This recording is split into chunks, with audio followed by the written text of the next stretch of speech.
Hi buddies. బొట్టు బొట్టు వర్షపు నీరు కలిస్తేనే నదీ ప్రవాహం. అలాగే చిన్న చిన్న ప్రయత్నాలే మహోన్నత స్థాయికి పునాదిరాళ్ళు.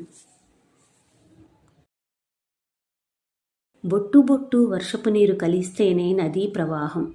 అలాగే చిన్న చిన్న ప్రయత్నాలే మహోన్నత స్థాయికి పునాదిరాళ్ళు.